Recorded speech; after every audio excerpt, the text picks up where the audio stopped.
Thank you.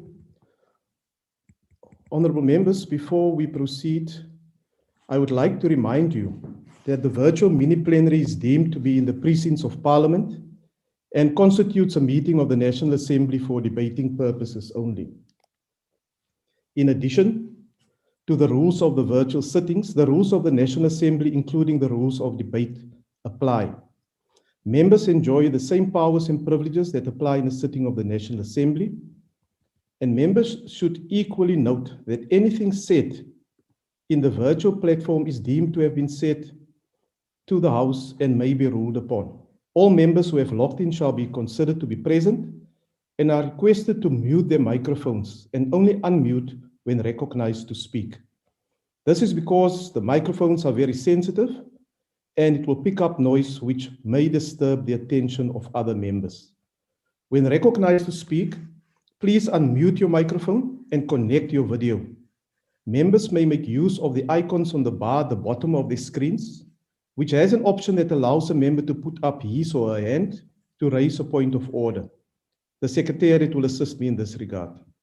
And when using the virtual system, members are urged to refrain or desist from unnecessary points of order or interjections. We shall now proceed to the order, which is debate on the budget vote, environmental affairs, forestry and fisheries. I now recognize the Honourable Minister. Honourable Minister Creasy. Honourable House Chair, our Deputy Minister, Ms. Makatso Sotyu, Honourable Fikile Xasa and committee members, chairpersons of entities, Team Forestry, Fisheries and Environment, including our Director General, Ms. Nomfundo Chabalala, CEOs of our entities, honourable members. I want to start this debate today by quoting President Xi Jinping of China, who at the World Leaders Climate Summit hosted by President Biden in April said, "To protect the environment is to protect productivity, and to improve the environment is to boost productivity. The truth is as simple as that. We must abandon development models that harm or undermine the environment and must say no to short-sighted approaches of going after near-term development gains at the expense of the environment. Much to the contrary, we need to ride the trend of technological revolution and industrial transformation, seize the enormous opportunity in green transition, and let the power of innovation drive us to upgrade our economic, energy, and industrial structures, and make sure that a sound environment is there to buttress sustainable economic and social development worldwide." This quote ably sums up the complex task we face as we implement our economic reconstruction and recovery plan in the midst of the COVID-19 pandemic. The Green Stimulus Recovery Plan, which forms part of our National Recovery Program, aims to protect our national resources while contributing to equitable economic growth, providing employment to marginalized communities and growing economic sectors reliant on the environment without destroying it. In his weekly letter to the nation on Monday, 26 April, President Ramaphosa said, "Even as we continue to fight the COVID-19 pandemic, tackling climate change is a national priority for South Africa." The president went on to say that as a country, we are committed to contributing our fair share to the global climate effort. He also urged the newly established Presidential Climate Change Commission to advise government on ambitious and just transition to a low carbon economy. At the beginning of April, our government released our revised nationally determined contribution for public comment ahead of the UNFCCC in November. The enhanced NDC significantly boosts both migration and adaptation ambition. The document proposes emissions decline begin in 2025, a full 10 years ahead of our previous peak plateau decline trajectory. It further proposes that by 2030, our greenhouse gas emissions must decline by 28% compared to current levels. Government's current target in the IRP is installing well over 26 gigawatts of renewables by 2030, thereby reducing fossil fuels in electricity generation from 80 to 51%. The regulatory architecture to guide our transition processes has advanced over the years. The National Climate Change Adaptation Strategy to coordinate adaptation actions at all levels of government was finalized. The long-awaited climate bill has been certified by the State Law Advisor and is on its way through the cabinet system. Honourable members, in the coming weeks and months, there will be attention on the recommendations of the high-level panel, which reviewed policies, legislation and practices related to the management, breeding, hunting, trade and handling of elephant, lion, leopard and rhino. As you are all aware, the panel was appointed after a 2018 colloquium on captive lion breeding, which resulted in a resolution by this House that the department initiate a policy and legislative review with a view to putting an end to this practice. The report of the high-level panel, comprising 18 goals and 60 recommendations, was tabled in the public domain 2 weeks ago. The expected outcomes once we implement the recommendations include better balancing our economic, social, cultural, and natural heritage needs. It places communities living with wildlife at the center of our thinking. It demands a renewed focus on benefit sharing for communities living on the edges of conservation areas and on transforming the ownership and management of the commercial wildlife economy, particularly in ecotourism and the authentic hunting sectors. Finally, the report recommends the ending of certain inhumane and irresponsible practices that greatly harm the reputation of South Africa and the position of South Africa as a conservation leader. There is great interest in the panel's outcomes, in particular from private rhino owners, who feel that the substantial contribution they make to rhino conservation has been ignored. Nothing can be further from the truth. Next week, I will be meeting with the Private Rhino Owners Association so that we can share full details on how the panel's recommendations focus on securing the survival of rhino in the wild through recognizing the high conservation value that privately owned rhino, including captive ones, hold, and their essential role in any conservation strategy. It should also be noted that the panel identified the potential contribution illegal commercial international trade in rhino horn could make to conservation, provided we meet the conditions set out in the 2016 action plan, which include combating poaching, enhanced community engagement, and demand management in the destination countries. Any further CITES approval for such trade requires us to indicate that we have built the solid foundation and are able to demonstrate that illegal trade will not endanger wild rhino elsewhere in the world. Work has already begun on a draft policy position that covers the key areas and recommendations of the panel, and this will be published shortly for public participation. The department is already drafting a white paper on biodiversity, conservation, and sustainable use. Honorable House Chair, in October this year, China will host the 15th Conference of the Parties on the Convention on Conservation and Biodiversity in Kunming. South Africa, as a leading negotiator on behalf of the African region, will advocate that the scope of the global biodiversity framework should adequately and equitably cover the three objectives of the convention, namely the conservation of biological diversity, the sustainable use of its components, and the fair and equitable sharing of the benefits arising out of the utilization of genetic resources. Honourable members, last year, Cabinet approved the reviewed National Protected Areas Expansion Strategy for implementation. This strategy aims to achieve cost-effective protected area expansion for improved ecosystem representation, ecological sustainability, and resilience to climate change, while safeguarding more than 418,000 biodiversity-based jobs. The new strategy, which extends to freshwater and marine components, is framed to ensure that the country contributes to its international obligations on the protection of the conservation estate.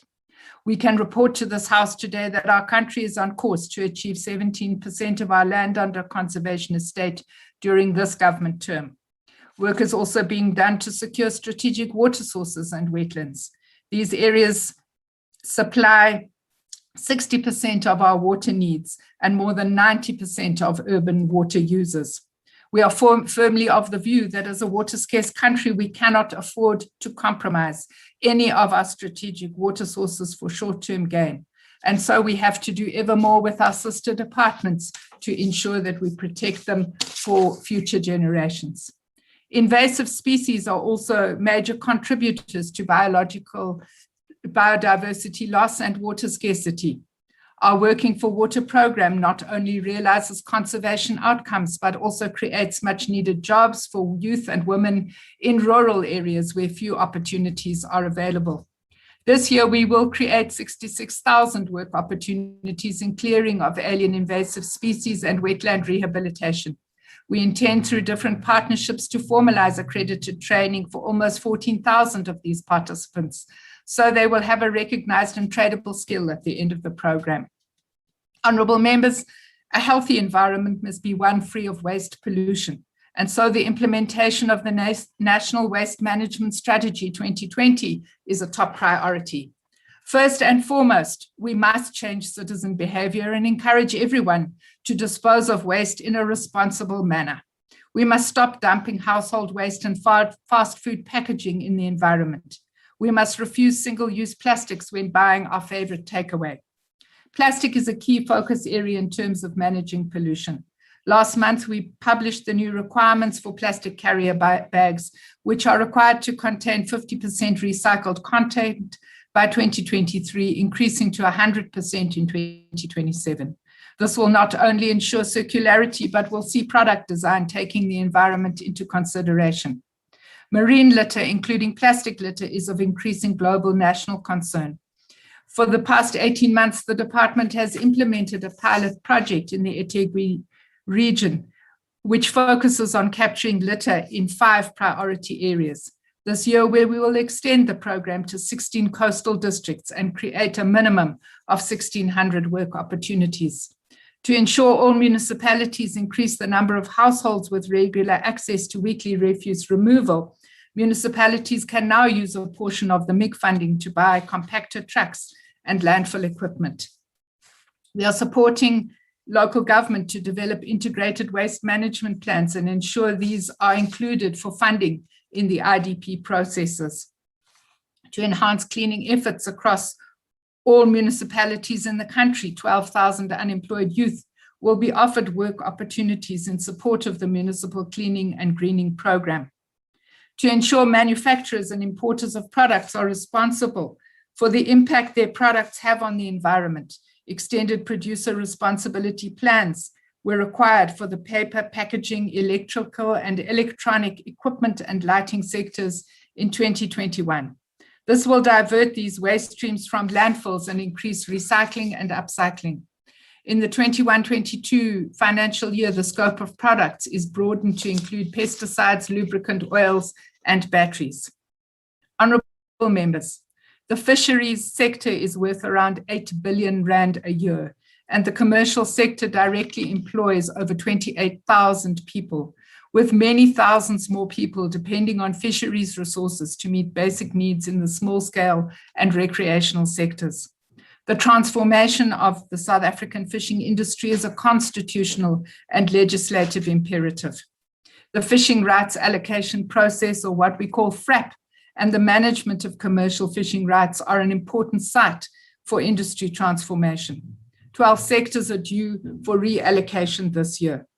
The FRAP 2021 implementation process aims to be clean, transparent, accountable, transformative, and legally defensible. The department has appointed various service providers to bolster its capacity to meet the 31 December deadline. For the first time in the allocation process, we will be conducting socioeconomic impact studies, and these will shortly be published for comment. The intention is that these studies will be taken into account when reviewing policies and allocations to promote profitability whilst optimizing transformation and job creation. Honorable House Chair, a total of 110 small fishing cooperatives were allocated 15-year fishing rights in the Northern Cape, Eastern Cape, and KwaZulu-Natal prior to lockdown in March 2020. We are currently working with all levels of government to ensure sustained support for these emerging enterprises. Central to the success of small fishing cooperatives is the basket of high-value species available to them. Earlier this year, we published for public comment an apportionment split for the squid, lionfish, and abalone sectors to enhance the portion of catch available to the small-scale sector. The final outcomes of this process will be announced shortly. Honourable members, South Africa is a maritime nation with the jurisdiction of one of the largest exclusive economic zones in the world. Our oceans represent a significant asset for current and future generations, with enormous economic potential in aquaculture, bioprospecting, marine tourism, extractive industries, and less obvious benefits of healthy ecosystem services such as climate regulation, carbon storage, and waste absorption. The growing oceans economy has thus far contributed 41 billion to South Africa's GDP and created 26,000 jobs. Over the last year, we have worked with sister departments and the respective industries to stabilize the subsectors and sustain jobs. The Department of Trade, Industry and Competition is helping us address issues of market diversification, both internationally and locally, for the aquaculture and fishing sectors affected by COVID-19 market restrictions. Numerous steps have also been taken to address challenges in the boat building and ship repair sectors, including repairs to infrastructure and dry docking. To support regulatory and policy certainty, consultations on the Aquaculture Development Bill are being finalized and will be tabled in Parliament this year. We are also developing a national freshwater inland wild capture fisheries policy. As we grow our oceans economy, we are mindful of the impact of increasing human activity on the health of our oceans. We must balance economic development with measures to protect ocean ecosystems. Our Marine Spatial Planning Act provides for the development and implementation of a shared marine spatial planning system to facilitate responsible use of the oceans and to conserve the oceans for present and future generations. Honourable members, environmental crimes threaten our natural resources, result in significant economic and social loss, and place a financial burden on the state and private owners. In the 2020-21 financial year, the Green Scorpions conducted 3,500 inspections, issued 971 administrative enforcement notices, and handed out over 203 criminal investigations to the National Prosecuting Authority. Given the organized nature of these crimes and that the sector continues to work closely with various law enforcement role players and intelligence structures. This year, we will scale up Operation Phakisa Initiative 5 for interventions against illegal, unreported, and unregulated fishing. I'm pleased to inform you today that the removal of approximately 4,200 tons of mercury-containing waste, which was stockpiled in Cato Ridge, KwaZulu-Natal, has begun in earnest. When I was appointed to this portfolio, I committed to leaving no stone unturned to have this material removed and ensure an end to a 3-decade pollution legacy issue. To date, 1,211 tons of material have been exported in 60 40-foot sea freight containers. It is anticipated that the repackaging and removal of the rest of this material will be finalized by the middle of next year, with final remediation completed in 2023. I want today to salute Councillor Musa Mkhize from Ward 1 in eThekwini, who waged a tireless battle to highlight the plight of residents living near this dump site and who can now leave this cleanup as a lasting legacy to his term in office. In conclusion, allow me to thank our Deputy Minister, Ms. Makatso Sotyu, for all your support and sisterhood and solidarity in the many challenges we face every day. My thanks go to Chairperson Xasa and honourable members of the committee for your thorough oversight, which keeps us alert and on our toes. My sincere gratitude to Ms. Nomfundo Chabalala, all of the board chairs and CEOs of our entities, and all our managers and staff of Team Forestry, Fisheries and Environment. Your dedication to sustainable use and development, as well as to environmental conservation and protection, inspires me each and every day. I thank you. Thank you, Honourable Minister. The next speaker is the Honourable Xasa.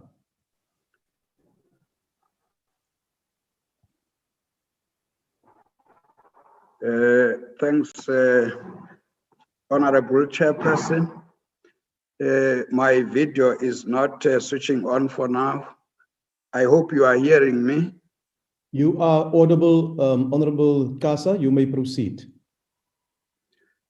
Honorable Barbara Christie, Deputy Minister Megisoju, honorable members, especially members of my portfolio committee, critical stakeholders of the Department of Forestry, Fisheries and Environment, ladies and gentlemen, a healthy, thriving environment is essential for our personal health and well-being.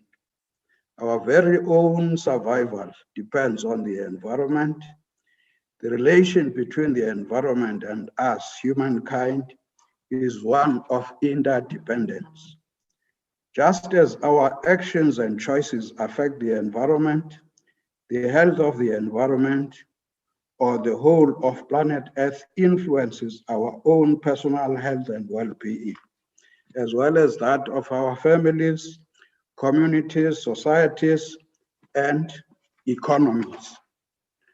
Honorable Chairperson, I would like to remind the House that our Constitution is alive to this interdependent relationship between humans and the environment, which states in Section 24, open quotes, that everyone has the right to an environment that is not harmful to their health or well-being, and to have the environment protected for the benefit of present and future generations through reasonable legislative and other measures that prevent pollution, ecological degradation, promote conservation, and secure ecological sustainable development and use of natural resources while promoting justifiable economic social development.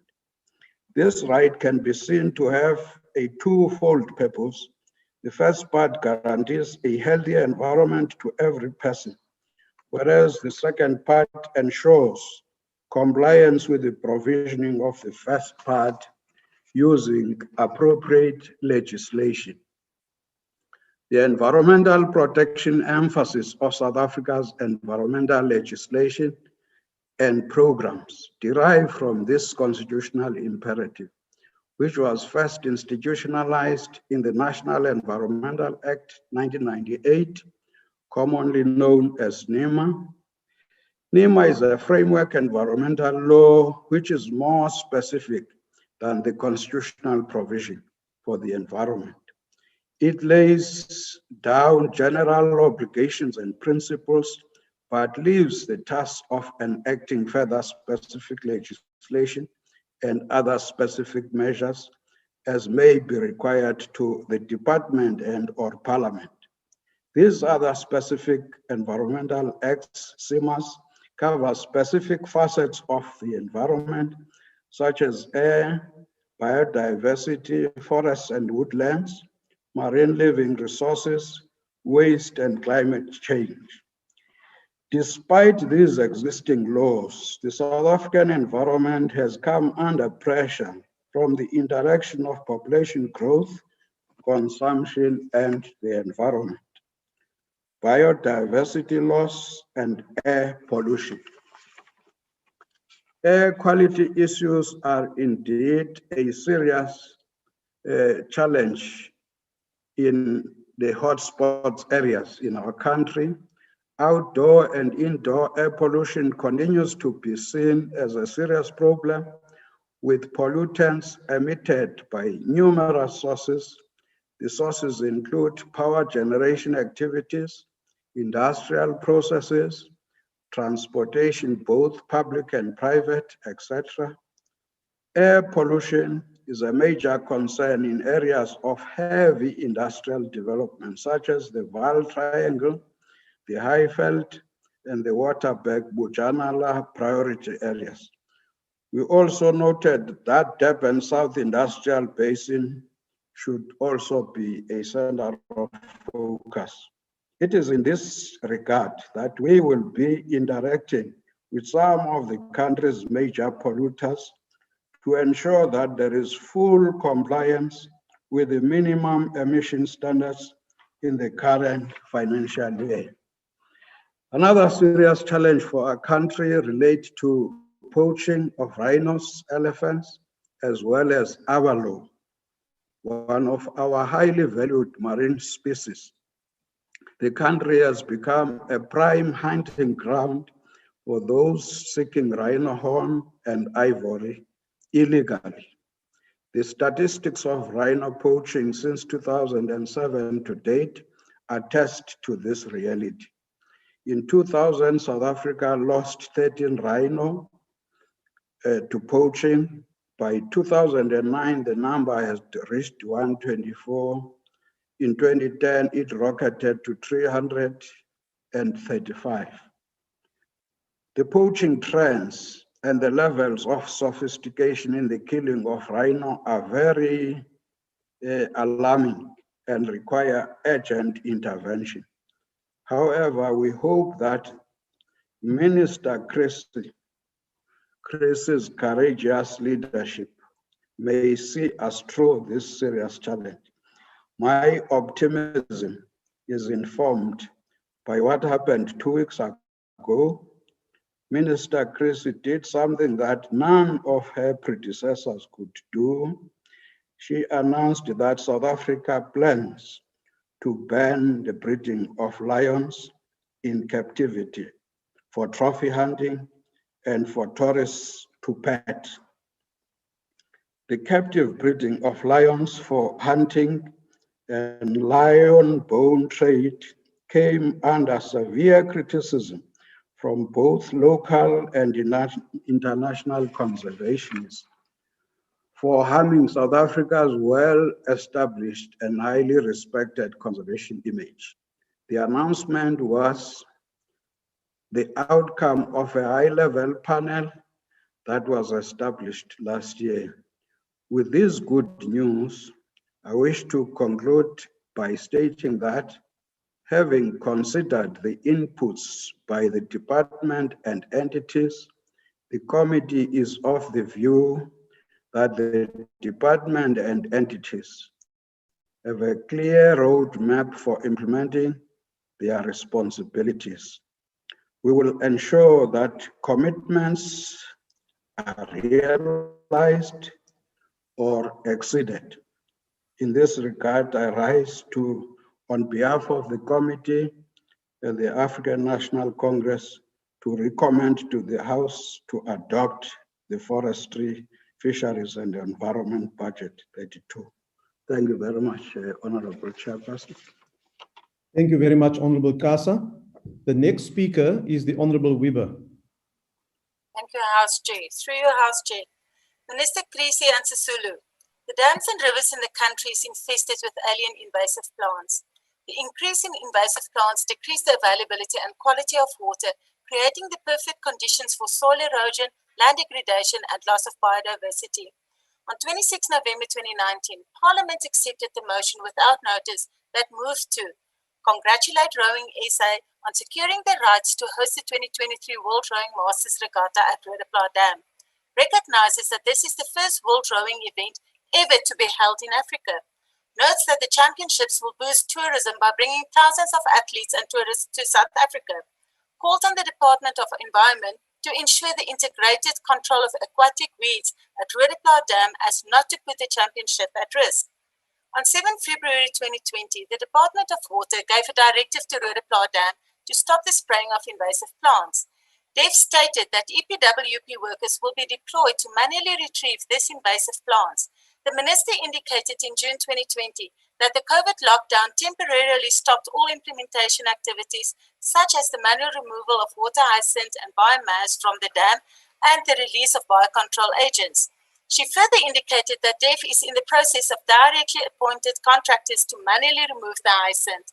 4 months later, the dam was more than 65% infested with hyacinth and still no sight of EPWP workers. By November 2020, international athletes had to cancel and moved somewhere else as exercising on the dam was not possible. Businesses lost all income as fishermen, holiday goers, professional athletes, weddings and functions were cancelled as the dam was covered under hyacinth, employees lost their jobs and the local economy suffered. In December 2020, the department agreed to use herbicide, but at what cost? Now it is May 2021, and the hyacinth is growing rapidly again, as they can double every 11 to 18 days, and almost a year later, no EPWP workers and a clean dam. Why are both departments not actively doing what they could to ensure economic growth, local employment through better water quality, and the hyacinth is removed in order to ensure that the Rowing Masters Regatta is held in 2023? Hartbeespoort Dam, also a tourism attraction, is already 11% covered in carabo weed and increasing every day. Again, no EPWP workers as promised. The Western Cape is actively removing alien invasive plants, while 7 million litres of water per hectare is returned to the river system. Research showed that the removal of invasive alien plants is the most cost-effective intervention to avoid a water crisis in South Africa by delivering the highest potential water savings. Where many provinces in South Africa have water scarcity, it should be a priority to remove all invasive plants in our water, as it is destroying our water resources. I thank you, House Chair. Thank you very much. The next speaker is the Honorable Paulson.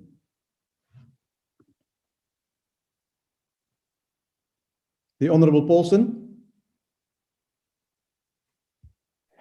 Thank you, Chairperson. Good morning. Assalamu alaikum, and a happy and joyous Eid to fellow Muslims in South Africa, Africa, and the diaspora. Minister, it's going to take more than a petty name change from Environment, Forestry, and Fisheries, EFF, to Forestry, Fisheries, and Environment, FFE, for this department to end the rot that has taken root in the department and entities under its management. This government has tremendous problems. Right now, juggling names of departments isn't a priority.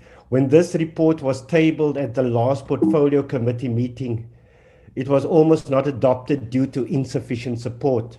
You were saved by an IFP member.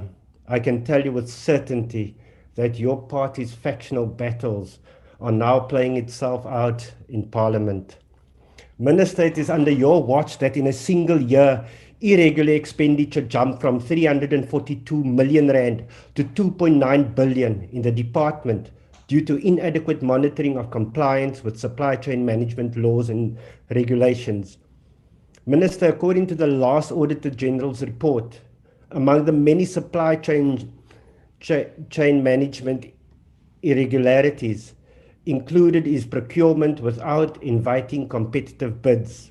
These issues appear to be a common phenomenon in the environmental portfolio. Tenders amounting to almost 380 million rand were awarded to preferential bidders. Put another way, Minister, the tenders were created especially for these bidders to fleece our taxes. Disciplinary action was taken against employees of this department for a total of more than 152 million rand. In addition, fraud and misconduct in more than 1.4 billion rands worth of allocations. Then there's wasteful expenditure of 141 million rand due to poor management. That brings us to a total of just over 2 billion rand for the environmental department alone. Minister, according to the Auditor General's report, at least 87% of the irregular expenditure relates to the department itself, where internal controls were inadequately designed and implemented. The finances of this department is run like a toddler's piggy bank because sadly, fruitless expenditure relates to prepayments made to implementing agents, vendors and suppliers for goods and services that were not in line with the contractual arrangements and agreed deliverables, cancellation of travel or no-show accommodation, payment of interest and penalties, payment of VAT charged by non-VAT vendors, damaged stock, misuse of vehicles and overpayment to suppliers. Only part of the mandate of this department is to ensure the protection of the environment for future generations to enjoy. Residents of Wentworth in Durban that were affected by the explosion at the engine refinery in December last year are still aggrieved by the lack of urgency in addressing the aftermath of the explosion. Minister, why was a refinery allowed to continue operating when it is so close to a densely populated urban area? It seems that the only time it's a crime to contravene environmental laws is when the offenders are poor indigenous black people, as in the case of the members of the Albany community who were found guilty of fishing in the marine protected area adjacent to the Dwesa Kwebe Nature Reserve. Thankfully, the appeal court eventually upheld the appeal against the sentence and conviction. So, Minister, my question to you is, will indigenous black people have to still go to such lengths in order to exercise their customary right to ply their trade, which has passed down for many generations? Small-scale fishers have not been spared from the ineptness of this department. The minister had to approach the High Court to scrap the flawed process followed in awarding small-scale fishing rights in the Western Cape. The universe this department is living in is not the same as the one that small-scale fishers are living in. It is two completely different worlds. From the equality perspective to human rights issues rooted in the implementation of the small-scale fisheries policy. There's also a third universe, the private sector fishing companies that continue to fight to keep their privilege. The fourth universe is the environmentalist, protecting the environment to the point that people are pushed away. Small-scale fishers are in need of environmental justice. Chairperson, that brings me to the forestry management component of this department. The department's report says very little about forestry, and that alone should raise alarm bells. Forestry products contribute at least 4.5% to total manufacturing, placing it among the top 5 sectors in manufacturing. In less than 10 years, export earnings have almost trebled, with the sector providing a positive trade balance of close to 10 billion rand. Much of forestry operations are rurally based, making it a significant contributor to rural economies, supporting close to 700,000 livelihoods. Contrary to the traditional view of forestry as the science of managing forested land, forestry today is about the relationships between people and the resources provided by the forest. It is in this area where issues remain unresolved. These issues have not been addressed since they were raised at public hearings in 2017. We can only attribute the reason for this once again to the continuous infighting in the ANC. Chairperson, the infighting will never end, and therefore we will never have ANC ministers who will be focused on taking care of the needs of South Africans. The EFF does not support this report. Thank you very much. Thank you, Honourable Member. Nazir. The next speaker is the Honourable Singh. Thank you very much, Honourable Chairperson.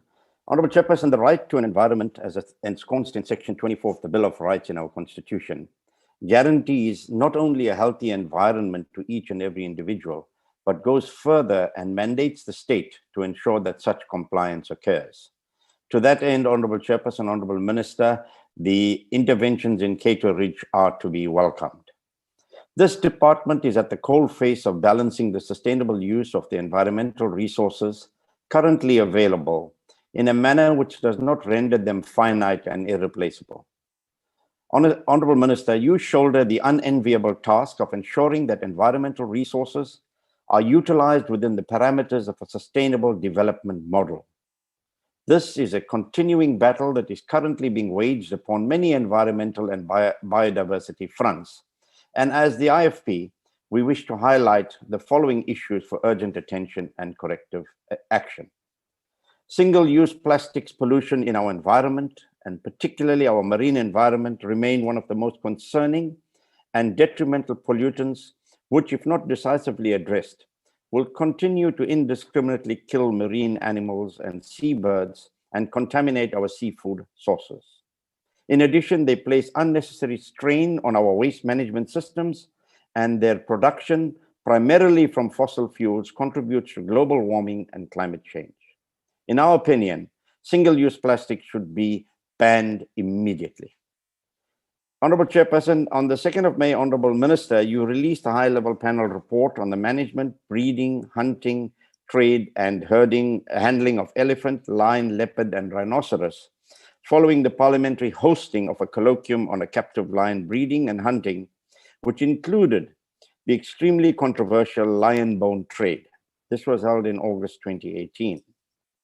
The report and recommendations do indeed herald a new dawn for our wildlife, where we move to a position that incorporates the decommodification of iconic African species, such as the African lion, and which the report states quite categorically in respect of our treatment of lions, that the cruelty, barbarism, and abhorrent exploitation of them must end now. And the report also further affirms that these practices have indeed been a dark stain on the ethics of our democracy and a roadblock to our tourism reputation. Honorable Minister, it is our hope that you move swiftly with both legislation and regulation in this regard, and the IFP will most certainly be supporting the report and its recommendation when it comes before Parliament. With regard to wildlife crime and enforcement in South Africa, this still remains our Achilles heel in conservation efforts, where perpetrators of such crime are all too often dealt with far too lightly, if at all. Often once convicted, they are simply released with a small fine or a slap on the wrist. The punishment certainly does not fit the crime, which in toto leads to the decimation of keystone species in South Africa. The IFP therefore reiterates its calls for the establishment of specialist wildlife prosecutorial courts with competent judicial officials backed by unambiguous and stringent legislation and criminal sanction for wildlife-related crimes. In certain instances, we have sound legislation and regulation, but there is just not sufficient enforcement. If we look specifically at the report, concerns must be noted about how the department intends dealing with its decrease in the budget, yet still achieving the targets it sets for itself. Honorable Minister, you stated last week that you expect nothing less than 80% achievement of target from your officials. How do you intend achieving such targets with a zero budget allocation to the Green Fund? How would this assist the development of our green economy? Regulatory certainty should especially with regard to small-scale fishers, be prioritized. These people depend on fishing for subsistence and livelihoods, and as such, should not be the victims of ineffective and ambiguous bureaucracy.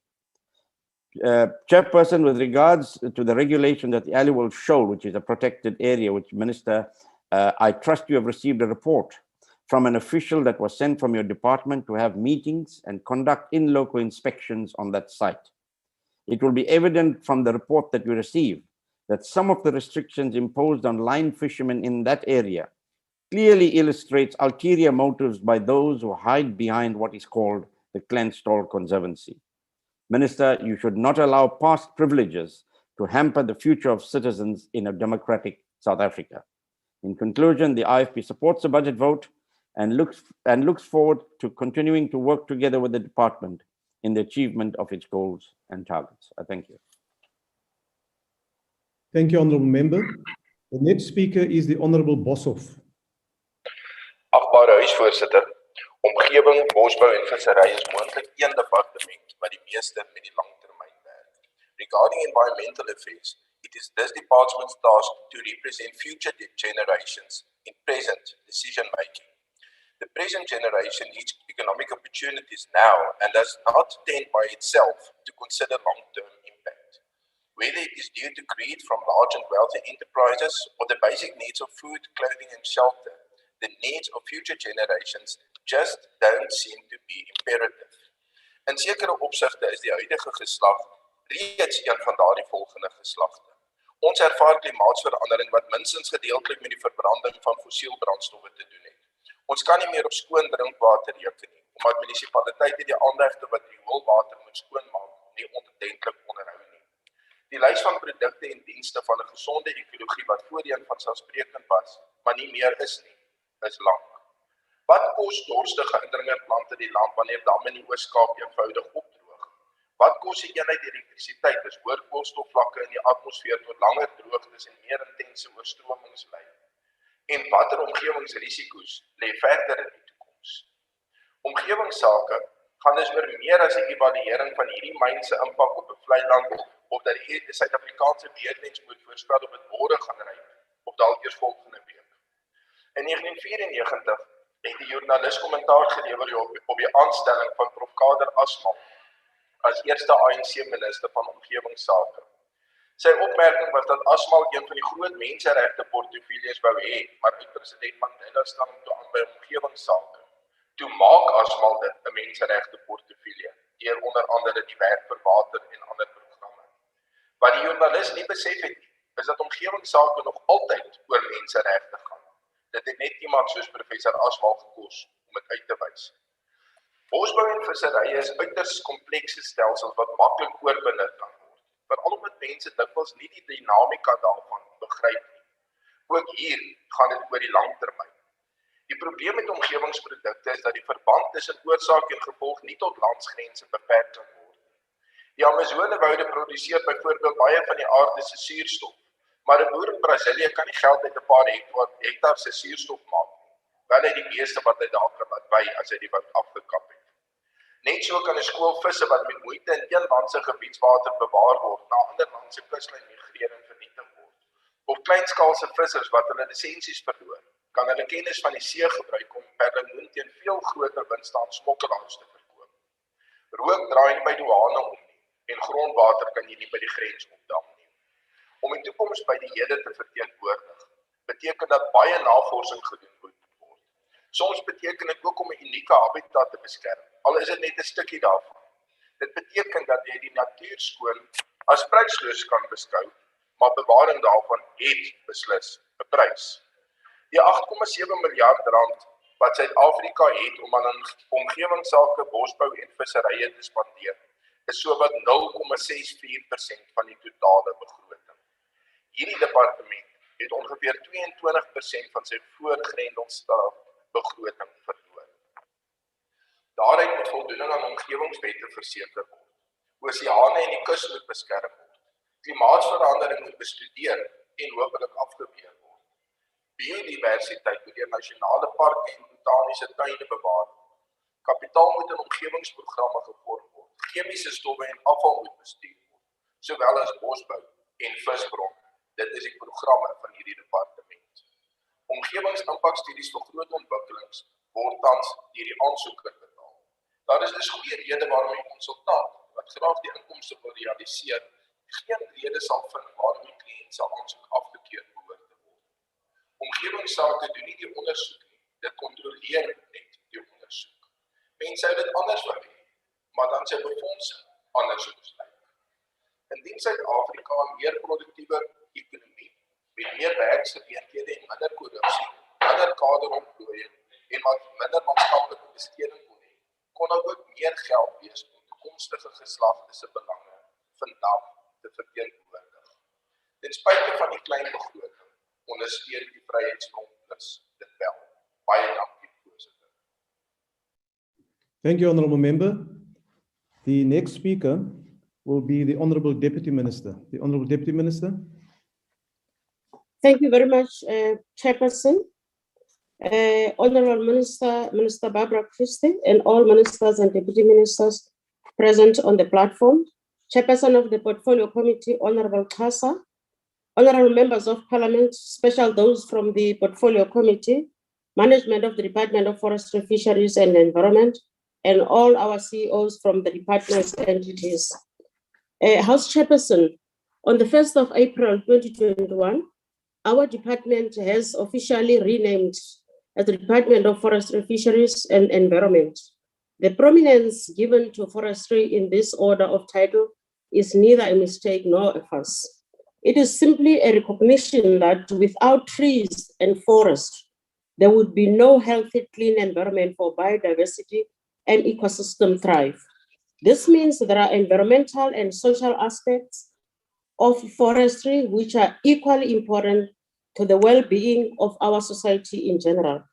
And this has also been highlighted by the Paris Climate Agreement in 2015, where it agreed that the forestry function is broader than just a focus on forestry, on commercial forestry. Chair, for instance, all territorial biodiversity lives in forests, and each year many species go extinct as a result of forests being destroyed. Furthermore, forests play a role in climate change, and deforestation results in 12 to 18 of the world's carbon emissions and accelerated global warming. that's the percentage, 12 to 18%. And as well as all we know, forests and trees provide food, fiber, and even medicines for approximately 1.6 billion of the world's population, especially in the rural, remote communities. Chairperson, in the same vein, we have been advised and encouraged by our President, His Excellency President Ramaphosa, that we need to simplify this high-level language of international agreements and instruments on climate change by embarking on awareness campaign and projects to practically exhibit this importance of trees and to addressing concerns of climate change and lack of cleaning and greening of our community. And as part of the government greening program, the President has directed that our department coordinates and facilitates the planting of 2 million trees annually for the next 5 years. By this, we refer mainly to the ornamental shade fruit trees and tree species that are used for greening in human settlements and in the rehabilitation of degraded areas. Planting of trees and cleaning of communities will be intertwined. We are thus happy to announce to the nation that our department will be officially launching the Greening, Cleaning, and Planting of Trees project on the 5th of June 2021, which is the World Environmental Day. And we are assuring our people that this is not a symbolic event project, but a project that is a kickstart to a forest master plan with possibilities and opportunities for skills development in the environment in general, transformation, growth, and creation of economy and employment opportunities, especially to our youth and women. The Forest Master Plan is a formal implementation plan that has been endorsed by labor, industry, and government to ensure for creation and sustainability of decent employment, long-term investment, and the transfer of skills and expertise to the next generation. And to prepare for a successful implementation of this master plan, the ministry has begun with inspection visits to all our regional offices across the 9 provinces to ensure that our structure and reconfiguration of our department is in line with the governance structure as adopted in our departmental master plans. We want to ensure that our department has a human capital or workforce that always offer well-trained and skilled graduates, vocational training in the forestry, fisheries, and environment sectors. It will truly want to achieve the Africa Agenda 2063, a plan of action for people, planet, and prosperity. Then we need to ensure that our society, community, and the villages in South Africa are continuously empowered to manage their own environmental infrastructure and natural resources well through a biodiversity economy. It is of no use always to boost or boast that Africa has a wealth in biodiversity and wildlife, when in the reality, the majority of Black Africans continue to be deprived from being game farmers and landowners. Just to mention our Department Biodiversity Economy Program Chair, the South Africa's Transfrontier Conservation Area, which we refer to as the TFCAs, seek to empower communities so that they can manage their own ecotourism projects within cross-border environment.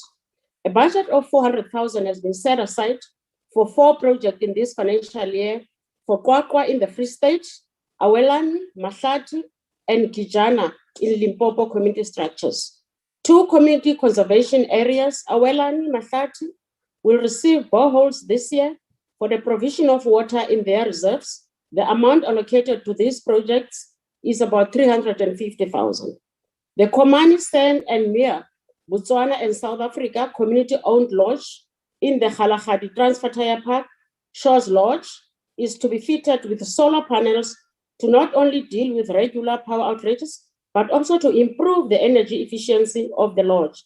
A total of 450,000 has been allocated to this project. The Lumbombo Transfrontier Conservation Area Integrated Development Plan will be concluded this year, and it aims to develop a structural plan for developing areas that all fall within the Limpopo TFCA encompassing areas in Eswatini, Mozambique, and South Africa.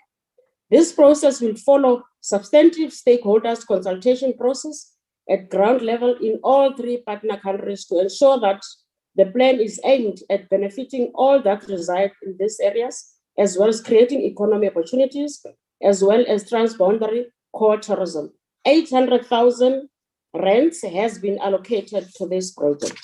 Chairperson, in addition to our ecotourism economy efforts, our department will also be implementing projects approved through a grant from Global Environmental Fund of 56 million over a 5-year period to sustainably manage grazing lands.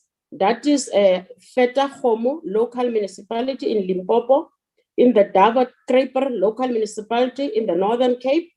This fund will alleviate the effect of desertification, land degradation, and the severe droughts in our country. Given the strategic importance of rehabilitating and restoring degraded landscapes through the presidential stimulus package, a program to support restoration of degraded land for sustainable livelihoods through upscaling of sustainable land management practices in different provinces has been developed. By these flagship projects, Chairperson, within the biodiversity economy, we want to focus on rebuilding an economy that would again be resilient, low carbon, and sustainable after the COVID-19 pandemic ravaged our country's continent and the worldwide economies and livelihoods. By unlocking the potential that exists with traditional communities, rural poverty will be reduced, and traditional community will be able to participate fully and effectively in the South Africa's and African continent economic recovery. That is why, Chairperson, for the last 6 months, starting in November last year, 2020, we continued with the official opening and handing over facilities to our municipalities to ensure that we make the nature-based green economy a reality. Recently, we officially opened and handed over the Awelani Ecotourism Lodge and Economic Conservation Area in Vemba District Municipality in Limpopo. The lodge employs about 23 permanent staff members, all of whom are from beneficiary communities. This year, accredited training will be provided to empower these and other community structures that are being supported in their ecotourism project within TFCAs. In March 2021, we handed over the Lekhala-Metsi Nature Reserve in the Maruleng District Municipality in Limpopo. And again, on the 30th of April, which is about 2 weeks ago, we handed over the Environmental Education Center to the Maluti Apofung Municipality in Kwakwa in the Free State. Our department is committed to the district level model, Chairperson, to ensure that the municipalities conserve these resources and to use them sustainably. It is critical for the municipality to be able to manage their environmental infrastructure and natural resources as well, as they are sources of substance and income generation for most households.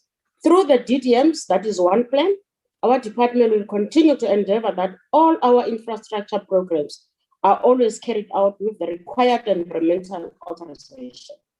Protecting our environment in a manner that benefits our people for generations to come is key to the development of environmental initiatives that would create low carbon and climate resilient development in line with both the National Development Plan 2030 and the Africa Agenda 2063. Chairperson, we want our people to fully participate in South Africa's economic recovery. No one must be left behind in our Africa continent. In conclusion, I would like to thank the Honorable Minister. Minister, thank you very much for your leadership in the forestry, fisheries, and environment sector, especially during the past year. As alluded to by the Chairperson, Honorable Kasa, you have done a lot within a very short space of time. And to again welcome my department's Director General, Ms. Nomfundo Chabalala, and thanks to the entire team, the department, for their support in the past year. Unchu Makosazana, most of our DGs, Chairperson, are women. Our DG is a woman. The Minister and Deputy Minister is a woman. You must expect a lot from this department. I thank you very much. Thank you, Honorable Deputy Minister. The next speaker is the Honorable Sukas. Geagte voorsitter, gedurende hierdie begrotingsrede wil die ACDP klem plaas op die uiters noodsaaklike behoefte vir die volhoubare ontwikkeling van kleinskaalse vissersgemeenskappe in die Wes-Kaap. Daar is 'n trotse en kleurvolle geskiedenis van vissery in ons gemeenskappe wat 'n bestaan voer uit die see. Hierdie sektor kan met reg genoem word see-landbou. Our small-scale fishermen form a vital part of the food supply chain. And in the years to come, these entrepreneurial communities will become more vital to food production, food security, and economic growth. Hierdie sektor van die ekonomie is ryp met moontlikhede, maar die vissersgemeenskap, veral kleinskaalse vissermanne en vroue, word verwaarloos oor die jare heen.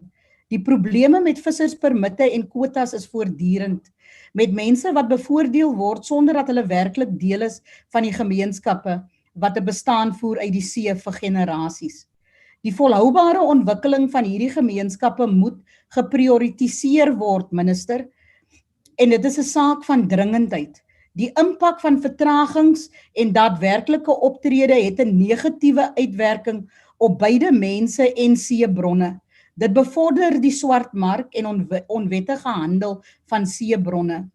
The strategic objectives of addressing climate change and the sustainable development of the industry is severely undermined by the delay in implementation of the legislation that governs the sector. The poor economic conditions that prevailed before COVID for fishing communities has become desperate for many. COVID worsened the already desperate conditions of our people in fishing communities who live here in the Western Cape. As a daughter of this soil, I am pleading with this department and with the minister to address the concerns of our communities and to accelerate the processes to deal justly with those who are rightfully supposed to benefit from the development of this sector.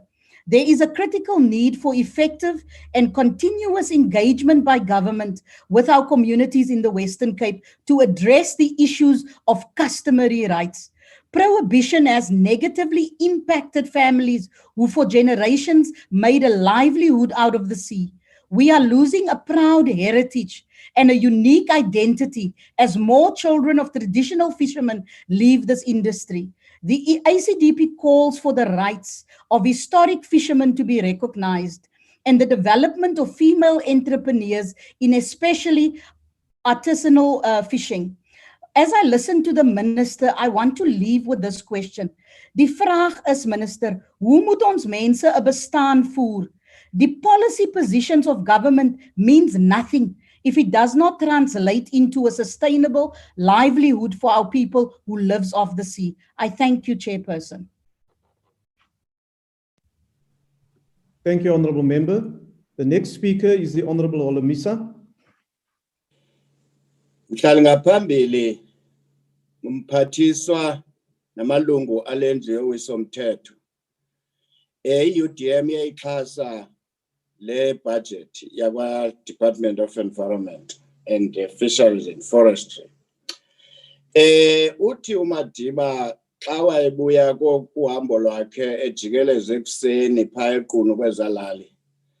Athi bantu kwathini lento ungasekho ngxolo yentaka ekuseni.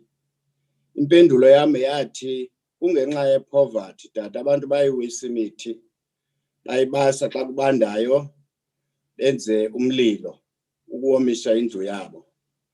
Okwesibini ngenxa yengabikho kwembeko, lack of discipline, abantu bakhathisha ucingo baliqhawula yabangela loo nto leyo uba iintaka zimke kule ndawo sihlala kuyo kuba ke ngoku xa zingekho biyelwanga intaka zibomba zi-vulnerable.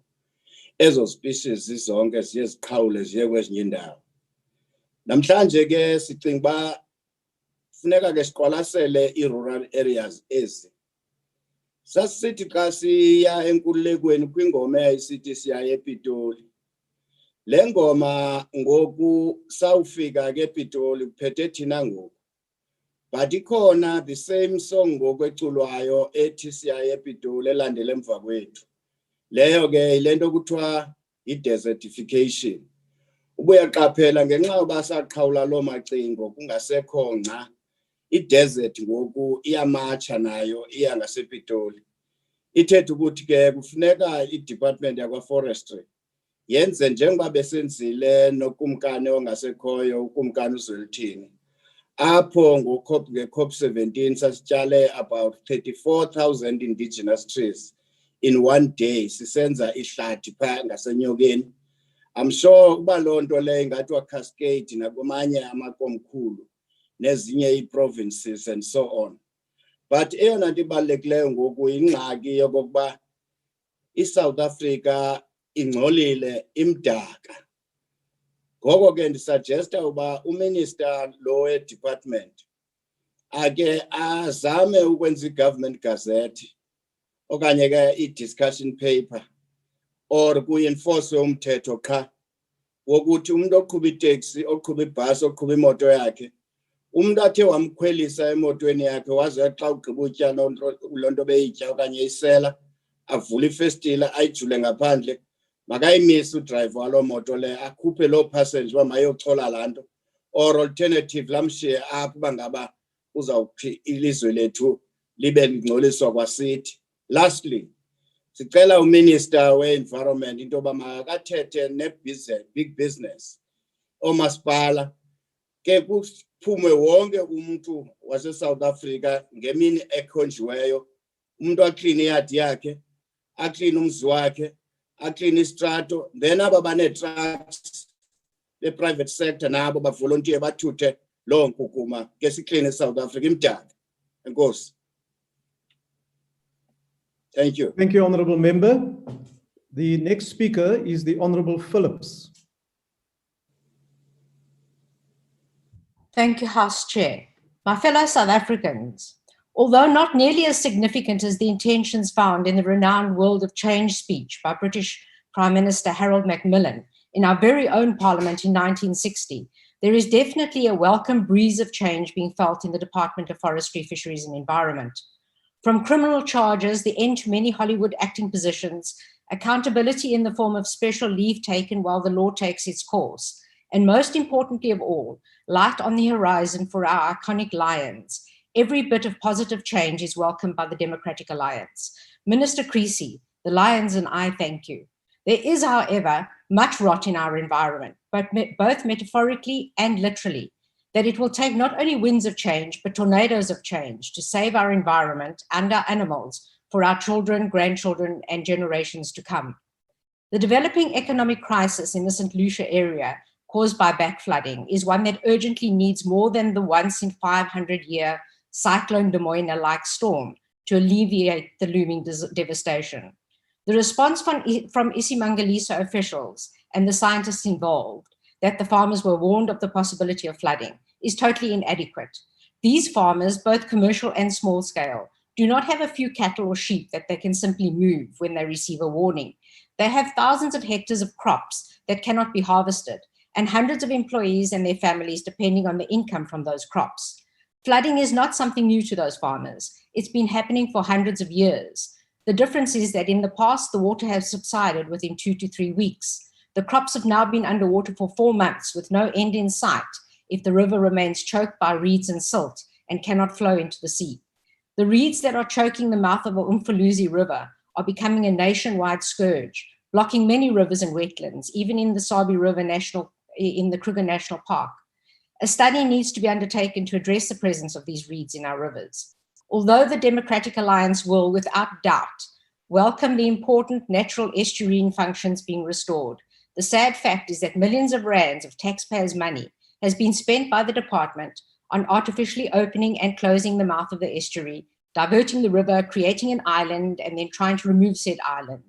These decisions were probably made with the very best of intentions, but like the proverb that says, the road to hell is paved with good intentions, the results of years of interference is now both a looming socio-economic and an environmental disaster that needs to be urgently addressed.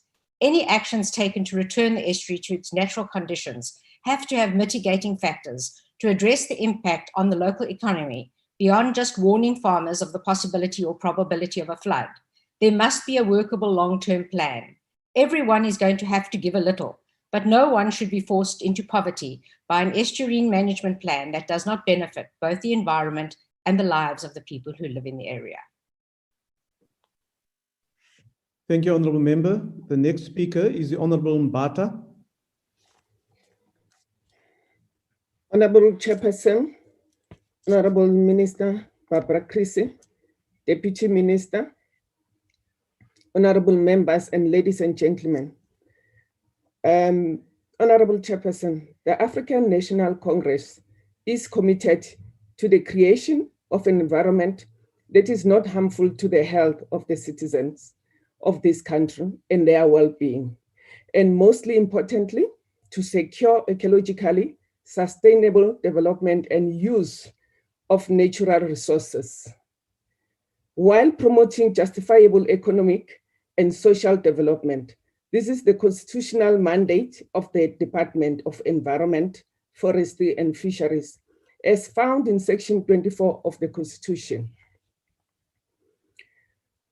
South Africa boasts with some of the most progressive environmental laws found in the African continent and anywhere in the world. There is no doubt that we have a progressive constitution in the world, and in it, Chapter 2 deals with guaranteed Bill of Rights, and Section 24 is found in that chapter.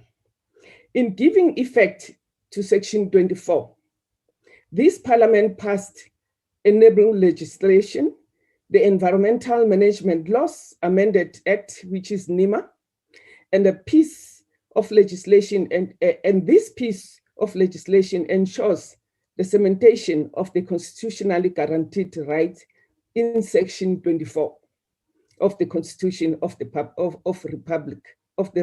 Republic. NEMA introduces a legislative framework dealing with environmental impact assessment, issues of pollution and environmental degradation, prosecution of environmental crimes, and mostly importantly, it confirms the state's trusteeship of the environment on behalf of the citizen. NEMA established a cooperative governance model on environmental matters by establishing the necessary governmental institutions that will ensure proper enforcement of environmental protection. The African National Congress supports and advances the cause of environmentally sustainable development.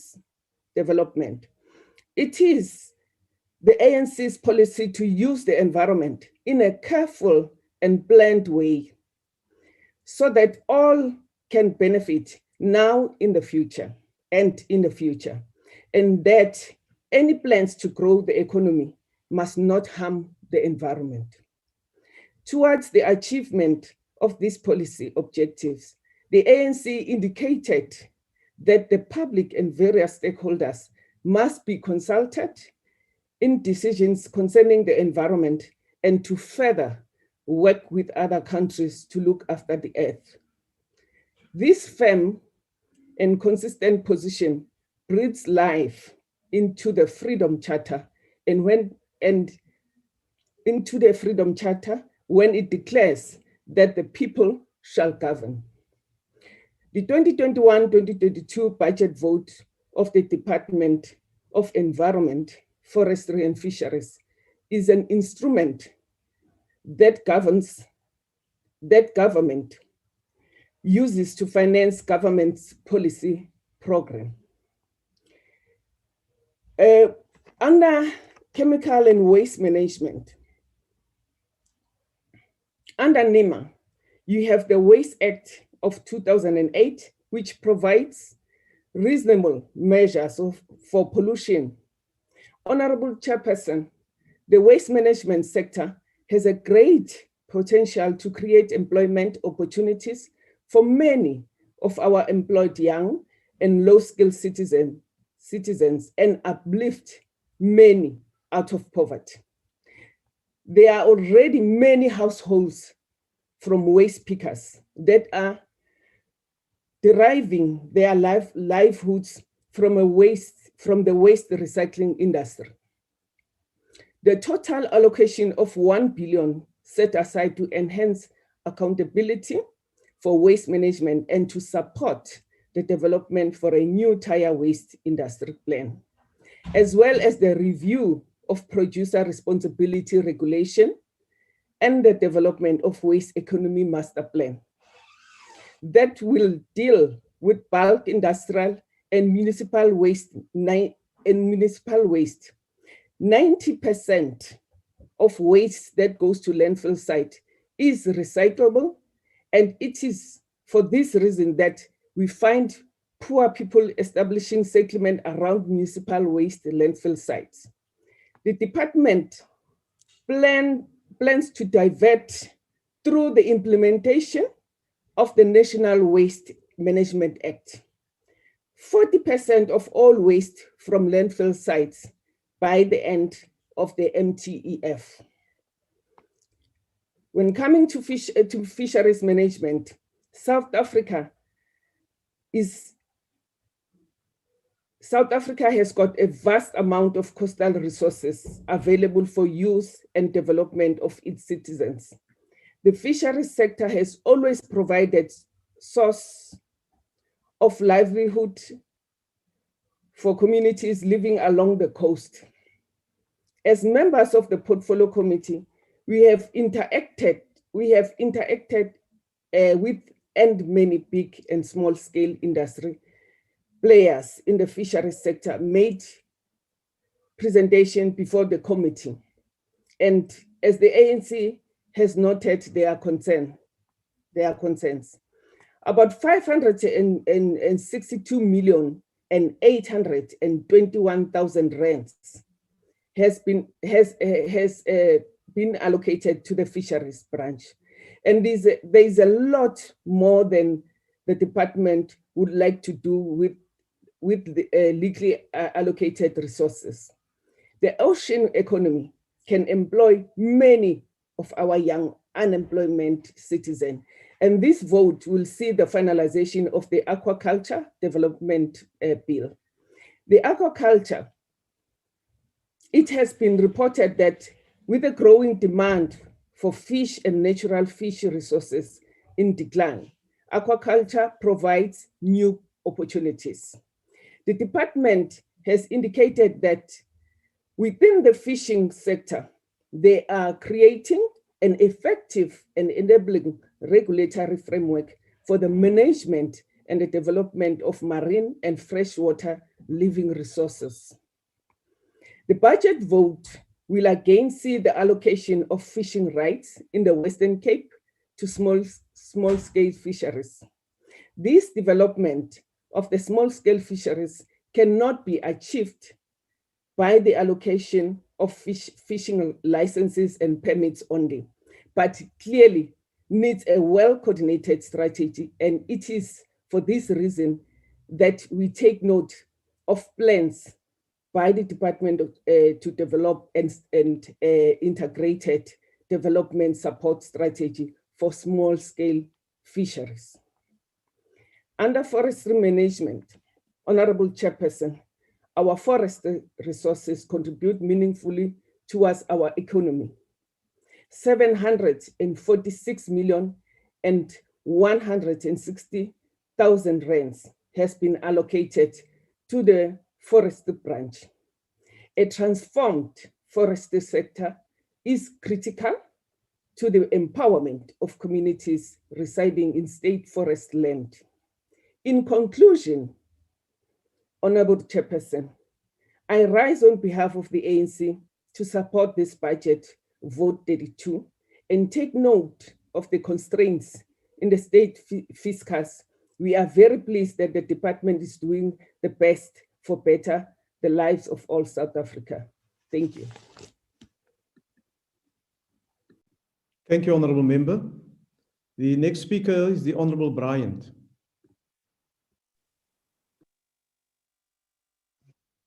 Thank you, and good afternoon, House Chairperson. South Africa's natural environment is facing an unprecedented crisis, which requires us all to change the way we do things in the years to come.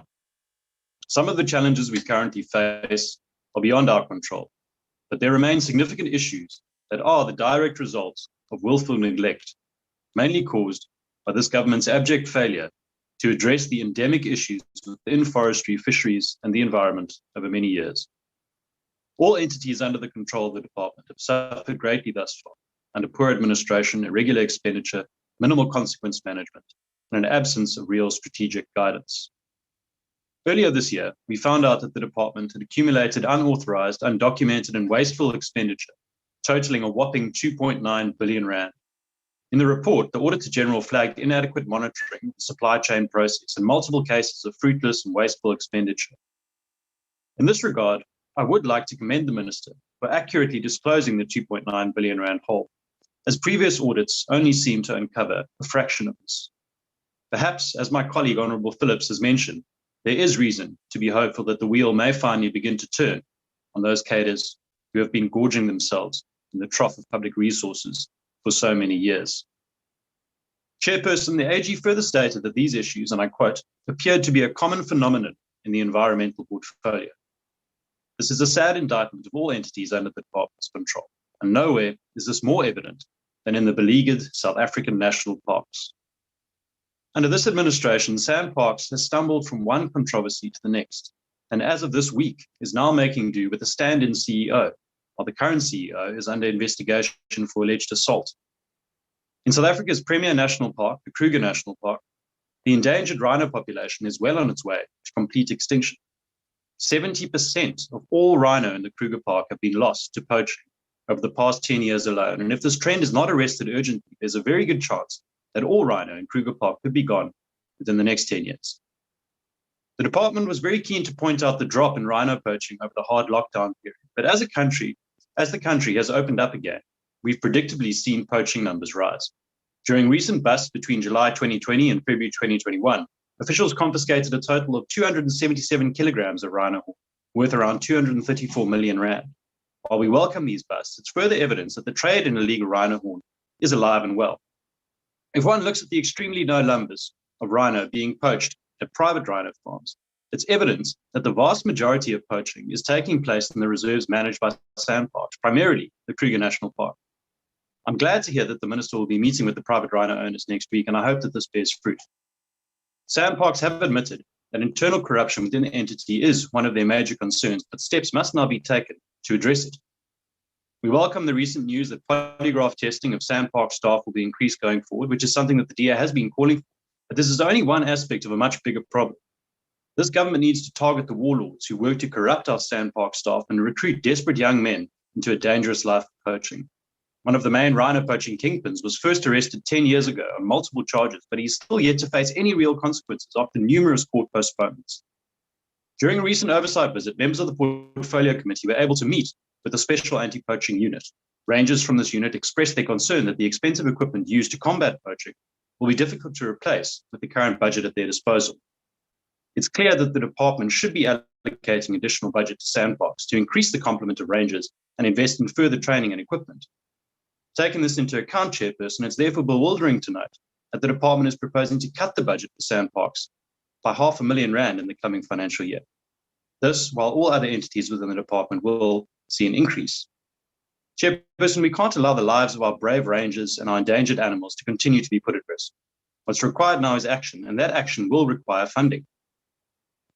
The recent fires on Table Mountain have also shone a light into SANParks' inadequate management, most notably the lack of attention given to clearing alien and invasive vegetation.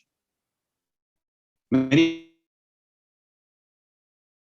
experts believe that if the alien vegetation, if the devastation caused to the UCT library and other buildings may have been avoided. We welcome the investigation launched by the Minister and look forward to the findings, which I understand will be released soon. And we hope that this will not simply be a PR exercise to help SANParks save face. Chairperson, it's important that we express our concern regarding the long outstanding fishing rights allocation process. The fishing industry is desperate for this process to be concluded. And while we appreciate the assurances from the Minister that the process is now underway, we cannot allow for any further unnecessary delays. The same goes for the allocations for small-scale fishers in Western Cape, where the process was completely bungled and local fishers were left in limbo. In these difficult economic times, we must do all we can to help those who are struggling. And this starts with empowering communities to be able to earn a living. Chairperson, our climate is in flux, and the coming years will no doubt see changes that will require us to mitigate where possible, but most importantly, to adapt.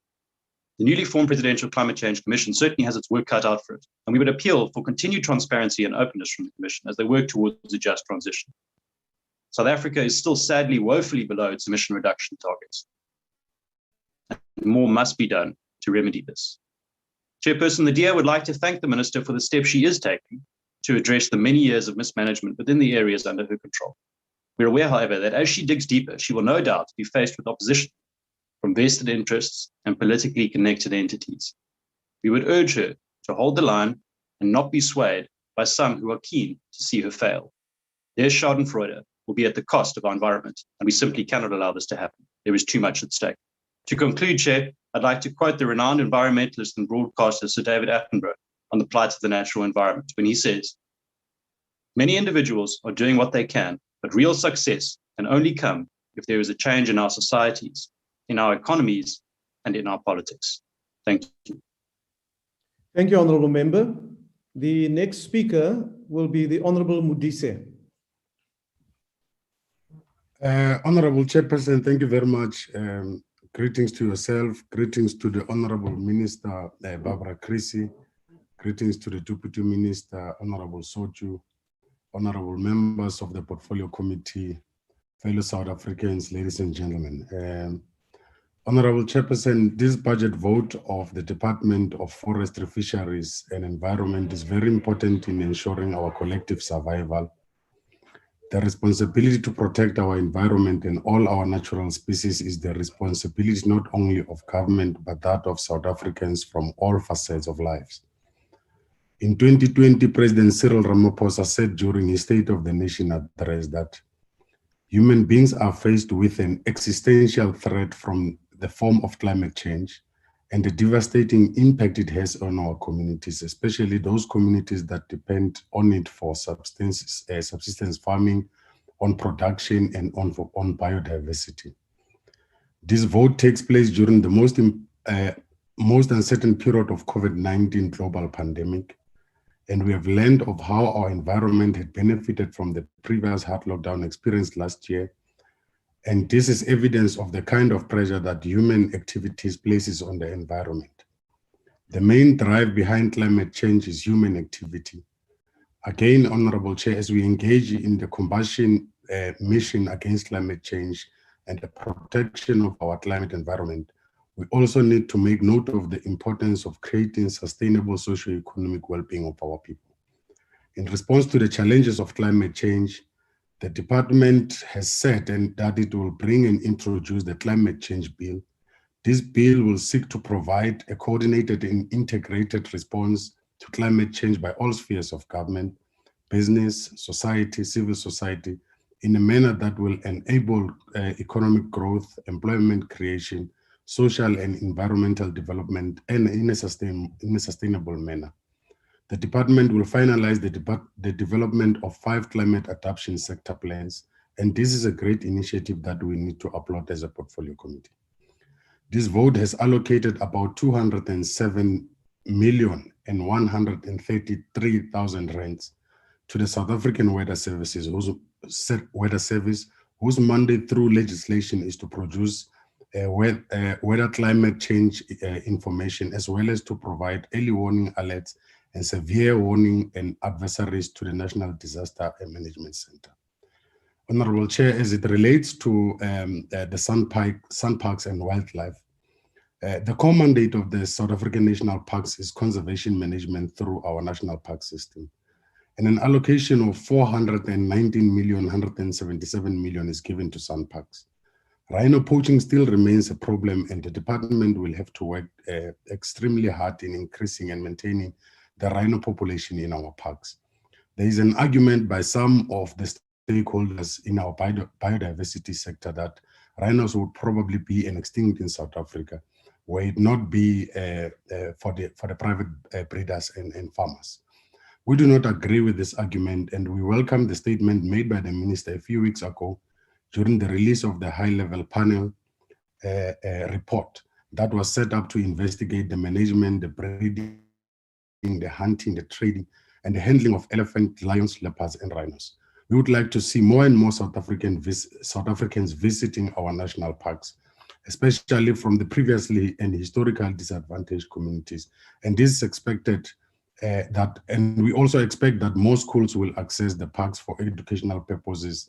We would also like to see South Africans visiting these parks, and this will assure that it will input positively to the spin-off of the development of our local tourism industry. Chairperson, we really need to assure South Africans that if South Africans had confidence on others, they would have certainly voted for them in 2019 national government elections. But the continuous losing of by-elections by some amongst our midst is a confirmation that they have nothing to offer. And in the deliberations that are taking place today, it is clear that the only organization that claims to represent the people of South Africa, it is the only organization that comes across as an opposer to this budget vote 32 of the department. And there are those who make it their business to preoccupy themselves with the battles of the ANC.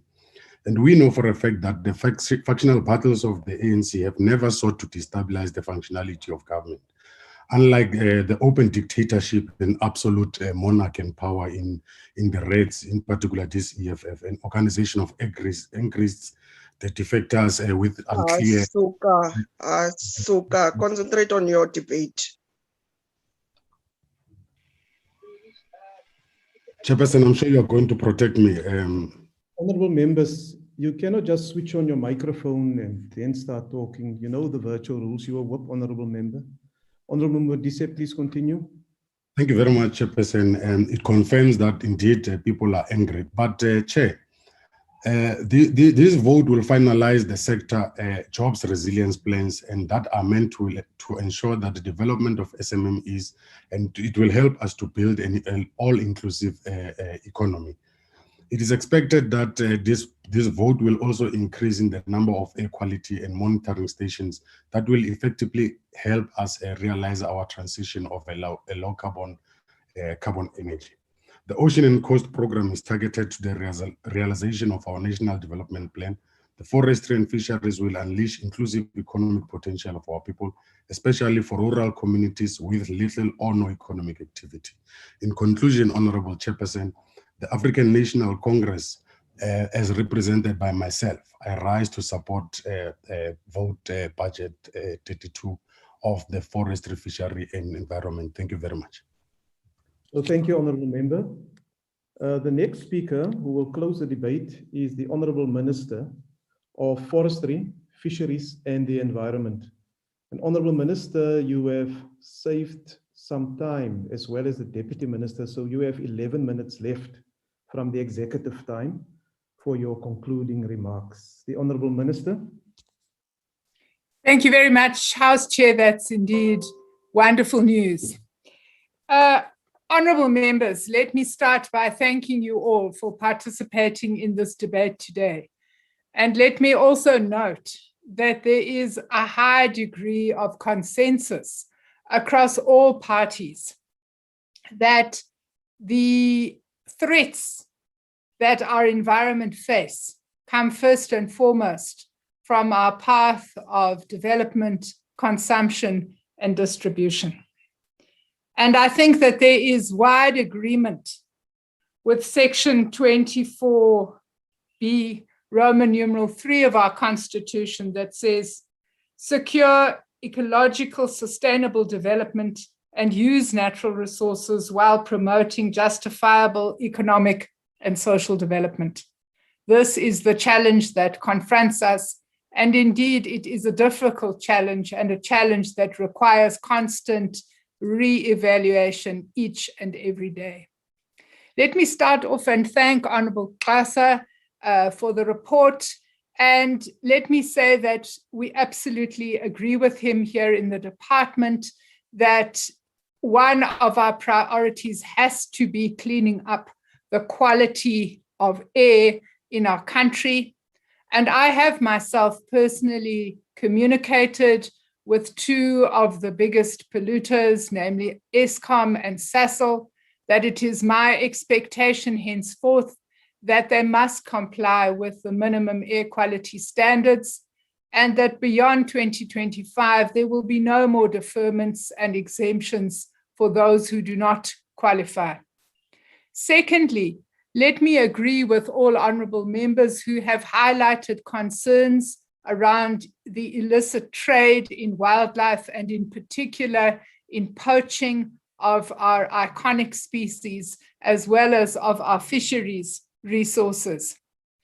Let me say to you, honourable members, that one of the reasons why there is such a high level of poaching in the Kruger National Park is that some of this crime is trans-border crime, and obviously it creates a very complex and difficult situation for us. But at the same time, I think that it's very important to state here today that you can throw as much money as you want to throw into the war on poaching. What you do need to do is you need to make sure that young people and communities who live on the outskirts of our protected areas and our natural resource areas are able to benefit from those areas. Until you ensure that, you will have an ongoing poaching problem, and you will have a situation ultimately is a result of the poor quality of water that is very rich in nutrients that is flowing into these dams. But we will give you an update on what we are able to do as the Department of Environment.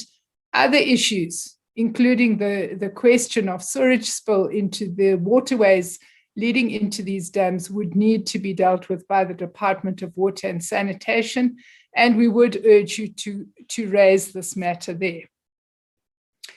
Honourable Paulson and Honourable Sukkers and Honourable Mbata, all of whom, and I think there was also other honourable members who have spoken about the issue of small-scale fishers. Let me say to you that I've recently met with Masifundise, and we've agreed that we must set up a joint committee to look at this question of marine protected areas and fishing persons who would, in most cases, have rights in our small-scale industry, so that we can try and sort out some of the conflict that is existing and we agree is not productive and not appropriate. So that task team is being set up, and we look forward to getting reports.